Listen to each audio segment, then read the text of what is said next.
आज मैं करवा चौथ माता को व्रत कथा सुनाने जा रही हूँ। इस कथा का आप लोग जरूर सुनिएगा। इस कथा को आप लोग पूरा सुनिएगा।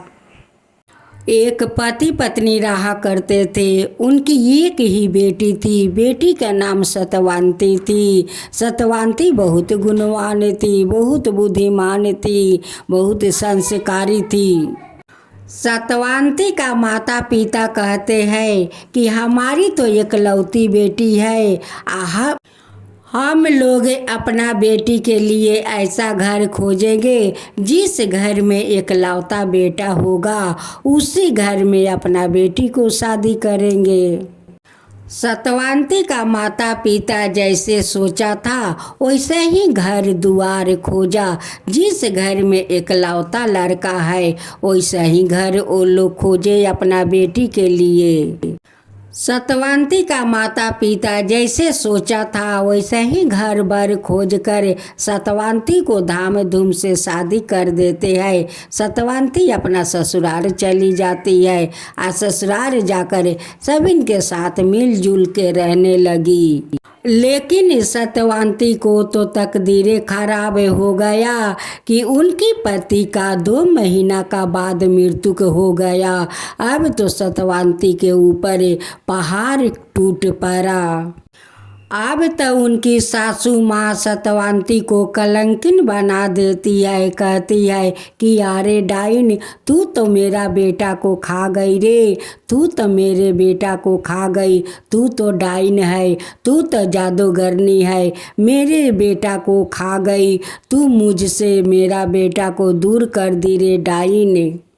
सारे पड़ोस के लोग सत्यवानती का घर आ जाते हैं और सभी सत्यवानती को गलत समझते हैं। सभी लोग कहते हैं कि अब तो सभी पड़ोस का औरत कहने लगी कि मन भोला का माँ, आपका बहू का लक्षण ठीक नहीं है, ये तो कुलक्षणी है। वो देखो आते आते आपका बेटा को तो खा गई, ये तो कुलक्षणी है, आपका बहू का लक्षण अच्छा नहीं है।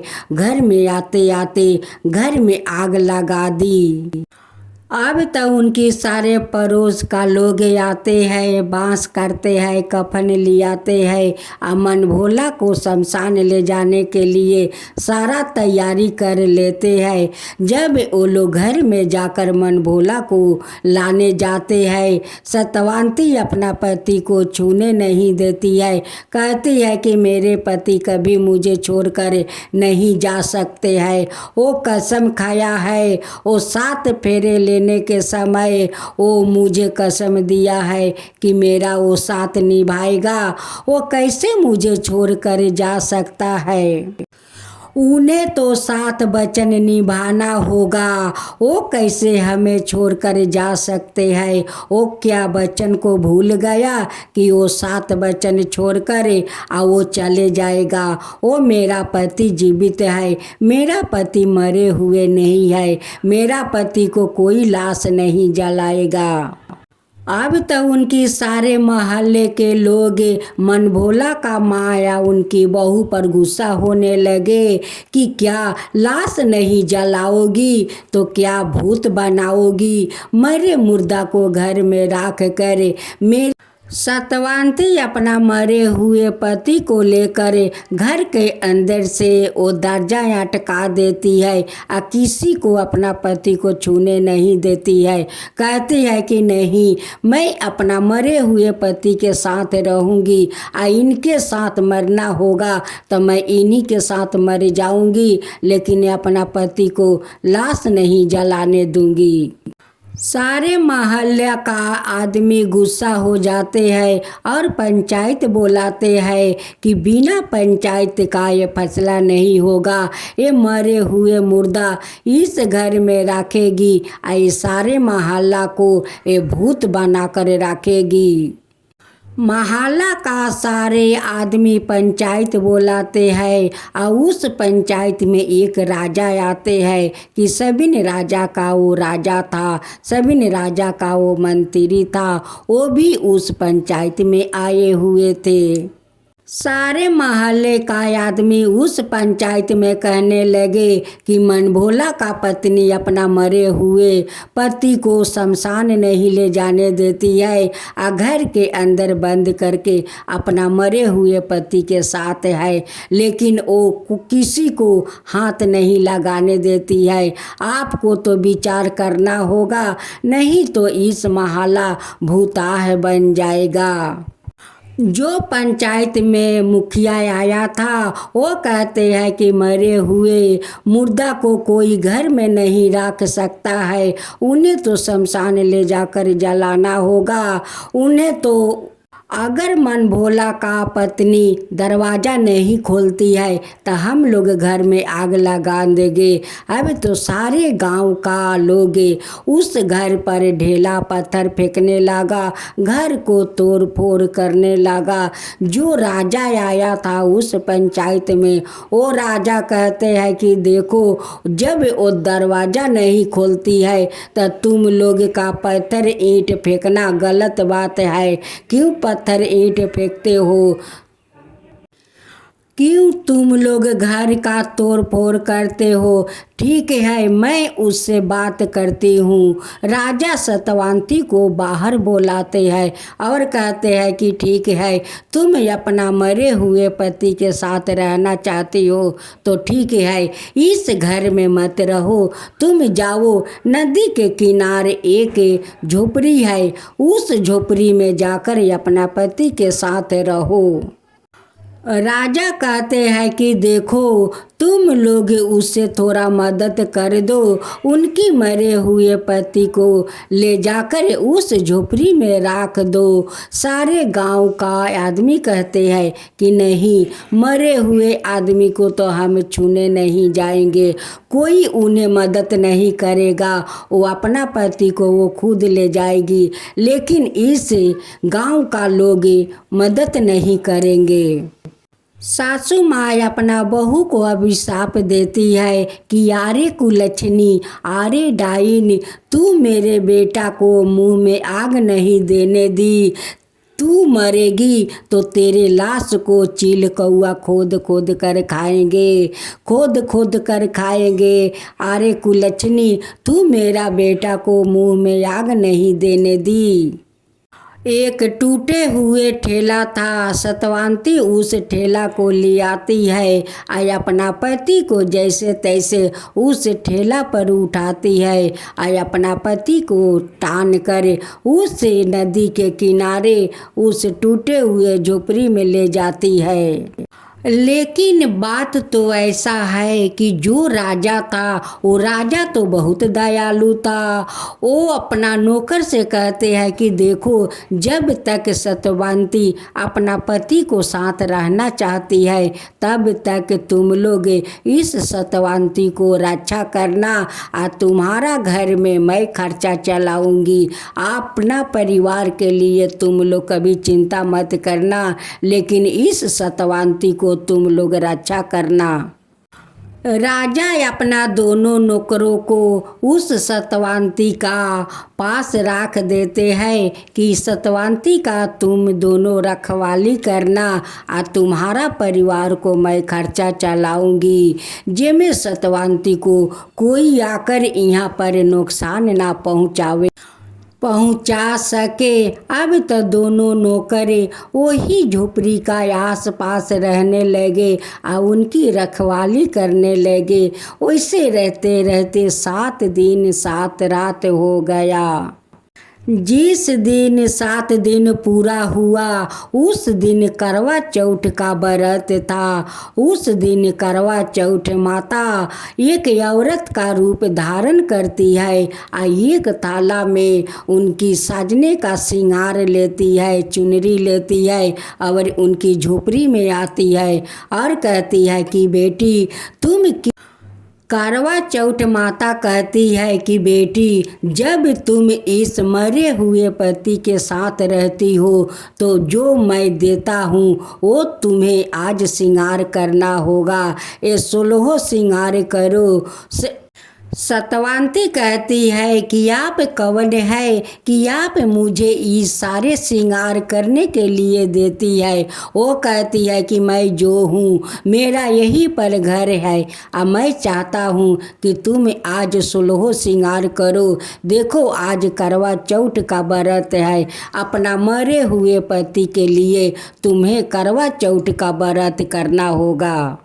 सतवांती कहती है कि माता आप तो ज़बरदस्ती मुझे 16 श्रृंगार करवाना चाहती है, मैं कैसे करूं? मेरा पति तो इस दुनिया में नहीं है। माता मैं चाहती हूं कि अन्न जल त्याग करते हुए मैं अपना पति को साथ निभाऊं। मैं अपना पति को साथ जाना चाहती हूं माता, जाना चाहती हूं। शादी के समय 7 फेरे के समय हम लोग 7 वचन लिया था माता, वो 7 वचन मैं निभाना चाहता हूँ माता। करवा चौथ माता कहती है कि इस पति का साथ तुम सती होना चाहती हो तो तुम्हें इस श्रृंगार करना होगा और करवा चौथ का व्रत करना होगा। सतवांती कहती है कि माता मैं तो करवा चौथ का नियम नहीं जानती हूँ कि करवा चौथ का व्रत कैसे होता है। करवा चौथ माता कहती है कि मैं भी तो करवा चौथ का व्रत करती हूँ, चलो मेरे साथ साथ तुम भी करो। मैं जैसे जैसे करूँगी वैसे वैसे तुम करना होगा। लेकिन सतवांती को पता कहाँ है कि जो व्रत करने के लिए कहती है वही तो खुद करवा चौथ माता है। उनकी सत देख कर करवा चौथ माता उनकी उस झोपड़ी में आकर करवा चौथ का व्रत करवाती है, वही तो करवा चौथ माता है। लेकिन सतवांती को तो पता नहीं है, वो तो समझती है कि कोई औरत होगी मायालू कि गांव से आकर मुझे इशारा करवाना चाहती है। करवा चौथ माता कहती है कि मरे हुए पति के लिए तुम्हें करवा चौथ का व्रत करना होगा। वो लाल चुनरी पहनवाती है, 16 श्रृंगार करवाती है। शाम को समय करवा चौथ माता उस सतवांती को अंगने में लेकर बैठाती है या बैठा कर करवा चौथ माता को कहानी सुनाती है। पूरा कहानी सुना लेती है। उस समय चांद निकल आते हैं। कहती है कि चलो देखिए आप लोग क्या लोग झूठ बोलते हैं कि जिसका कोई नहीं होता है उसका भगवान होता है। कोई ना कोई रूप में भगवान आकर सहायक बन जाते हैं और उनकी सहायता करते हैं। वैसे ही करवा चौथ माता उस सतवांती को आकर सहायक बन जाती है और उनकी सहायता करती है। करवा चौथ माता सतवांती को नदी का किनार पर ले जाती है और कहती है कि देखो मैं जैसे जैसे करती हूँ वैसे वैसे तुम भी करो। सतवांती उनकी देख कर वैसे वैसे कर रही थी जैसे वो चालन में बत्ती जला कर लोग जो अपना पति को चेहरा देखते हैं। जैसे सतवांती उस चालन में दीप जलाकर वो चांद को देखने ही जा रही थी, वैसे मन भोला जाकर चालन के सामने खड़ा हो जाते हैं। अब तो सतवांती उन्हें देखती है, कहती है कि मेरे पति तो मर गए हैं और उनकी लगता है कि उनकी आत्मा आकर खड़ा है। फिर भी सतवांती उनसे डरती नहीं है।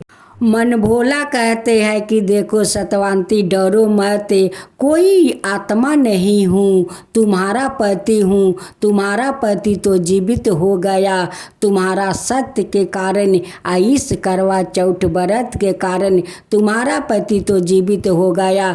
देखो सतवांती मैं तो चालन के सामने खड़ा हूँ और तुम मेरा चेहरा देख रही हो। वो कोई भूत नहीं है और नहीं तुम्हारा पति का आत्मा है, ये तो आपका पति है।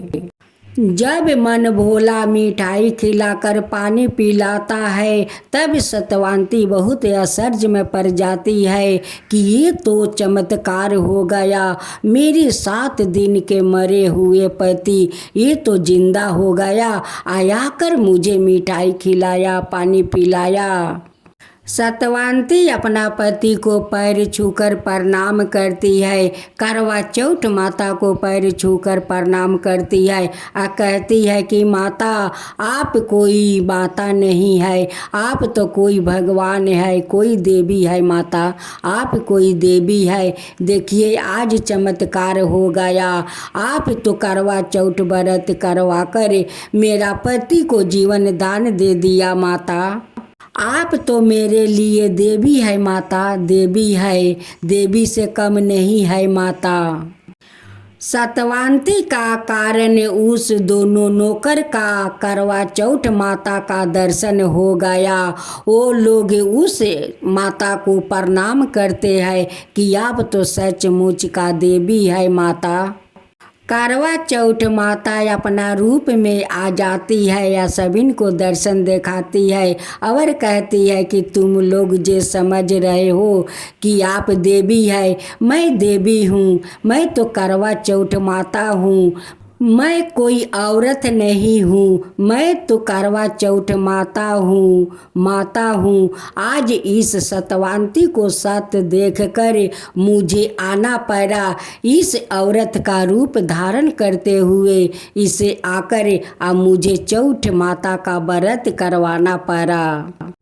क्योंकि इनकी भाग्य में यही लिखा था कि जब इनकी शादी हो जाएगी तो 2 महीना का बाद इनकर पति का मृत्यु हो जाएगा। जिस दिन करवा चौथ का व्रत करेगी उस दिन इनकी पति मृत्यु लोक से लौट आएंगे। दोनों पति पत्नी चौथ माता को धन्यवाद देते हैं कि हे चौथ माता, आप अगर नहीं आती तो शायद मेरे पति नहीं बाँचते और नहीं मैं बाँचती, मैं तो अपना पति के साथ मैं सती हो जाती। हे माता, आप आकर मेरे पति को प्राण लौटा दी माता, लौटा दी। आपको मैं कुटी कुटी धन्यवाद करती हूँ माता। दोनों नौकर उस राजा का पास खबर देते हैं कि हे राजा, ये तो चमत्कार हो गया, मन भोला तो जीवित हो गया। देखो सत्यवानती कितना सत्य है कि करवा चौथ माता आकर सत्यवानती से करवा चौथ के व्रत करवाई और उनकी पति तो जीवित हो गए राजा। करवा चौथ माता दोनों को आशीर्वाद देती है और कहती है कि तुम दोनों जुग जुग तक सादा सुहागिन रहोगे। दोनों को अपना हाथ से आशीर्वाद देते हुए अंतर ध्यान हो जाती है। राजा तो सुनकर बहुत खुशी हो गए और सुनकर सत्यवानती को देखने के लिए चले आए। सत्यवानती उस राजा को धन्यवाद देती है कि हे राजा साहेब, अगर आप नहीं होते तो शायद वो लोग मुझे जिंदा जला देते मेरे पति को साथ। आपको मैं जितना धन्यवाद करूं उतना कम पड़ जाएगा। आज आपके लिए आज मैं अपना पति के साथ हूँ। राजा कहते हैं कि सत्यवानती, आज मैं भी तुम्हें आशीर्वाद देती हूँ कि तुम जुग जुग सादा सुहागिन सौभाग्यवती रहो। जब सत्यवानती को सास ससुर सुनते हैं, अड़ोस पड़ोस का लोग सुनते हैं, दौड़े आते हैं और देखकर सभी लोग आश्चर्य में पड़ जाते हैं कि ये तो चमत्कार हो गया। ये 7 दिन का मुर्दा ये जीवित कैसे हो गया। उनकी सास कहती है कि मेरी बहू तो सती है, सती, आज उनकी सत्य के कारण मेरा बेटा जीवित हो गया। मेरी बहू तो सती है, मेरी बहू तो लक्ष्मीनिया है। बहू मुझे माफ़ कर दो, मैं बहुत अधर्मी हूँ, बहुत कुकर्मी हूँ। ना जाने तुम्हारा साथ मैं कैसे कैसे किया, कितना जुल्म किया, उसके लिए मैं तुमसे माफ़ी मांगती हूँ। उनकी अड़ोस पड़ोस के सभी लोग कहने लगे कि हे सत्यवानती, तू तो सचमुच का सत्यवानती हो, सती हो सती। आज सती के कारण तुम अपना पति को मौत के मुख से ले आई हो। तुम सती हो सत्यवानती, तुम सती हो कि आज अपना पति को मौत का मुख से ले आई हो। हे सत्यवानती, ना जाने हम लोग तुम्हें कितना कुछ कह दिया, उसके लिए हम सभी लोग तुमसे माफ़ी मांगती हूँ। माफ़ कर देना सत्यवानती, माफ़ कर देना। सत्यवानती का सास ससुर सारे अड़ोस पड़ोस का लोग सत्यवानती और मन भोला को बहुत श्रद्धा भक्ति से ले जाते हैं और घर प्रवेश करवाते हैं।